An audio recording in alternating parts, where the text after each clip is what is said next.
la maman de Victor, un petit garçon âgé de 6 ans. Elle se demande quel jeu lui proposer pour l'aider à développer ses capacités d'exploration visuelle. Le sens de la vision tient une place importante dans le développement de l'enfant et les apprentissages. Lors des premiers mois de vie et même les premières années, ce sens n'est pas mature chez l'enfant.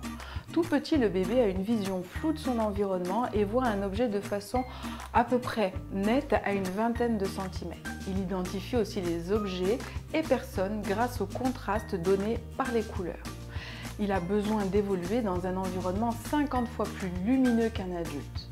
En grandissant, l'acuité visuelle est plus performante, mais il est important de vérifier la vue de votre enfant aux alentours des 6-7 ans, même si vous l'avez fait auparavant. C'est en effet à cet âge que certains troubles visuels peuvent apparaître sans forcément que l'entourage ne s'en rende compte. L'acuité visuelle est à différencier de la motricité oculaire et des stratégies d'exploration visuelle. Même si votre enfant voit bien, il peut avoir besoin de développer la façon dont il organise son regard et l'exploration de son environnement. Lorsqu'il apprend à lire, par exemple, ses yeux doivent se déplacer de gauche à droite et faire de petites saccades pour s'arrêter sur les mots, puis sauter une ligne pour passer à la suivante sans se tromper. Si cette exploration est difficile, elle peut être source de fatigue, d'erreur, voire de décrochage attentionnel chez votre enfant. Il est donc toujours bien de pouvoir réaliser des petits jeux pour stimuler les capacités d'exploration visuelle de votre enfant. Je vous donne mes astuces en ce sens. Tout d'abord, permettez à votre enfant d'évoluer dans un environnement lumineux. Les jeux à l'extérieur sont aussi très intéressants car ils sont réalisés à la lumière naturelle. Que ce soit dans votre maison ou lors d'une balade au parc, à la campagne, en forêt, amusez-vous à réaliser des petits défis d'exploration et de cherche et trouve. Je cherche quelque chose de rond, quelque chose de mou, quelque chose de bleu, quelque chose de petit et long. J'observe les déplacements des papillons ou des petites bêtes au sol et je compte les points noirs de la coccinelle.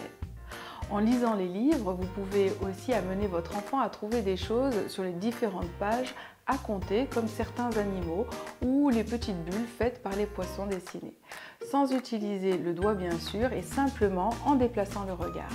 Enfin, je vous propose des jeux comme ces jeux de cherche et trouve. Ce sont des jeux amusants que vous allez réaliser en 2 temps et en coopérant tous ensemble autour du plateau. Vous devez d'abord répondre à une petite devinette pour vous représenter l'animal ou le pays à retrouver. Vous devez ensuite chercher le nombre d'animaux indiqués sur la carte ou le drapeau correspondant à l'un des 193 États membres de l'ONU et celui du Vatican.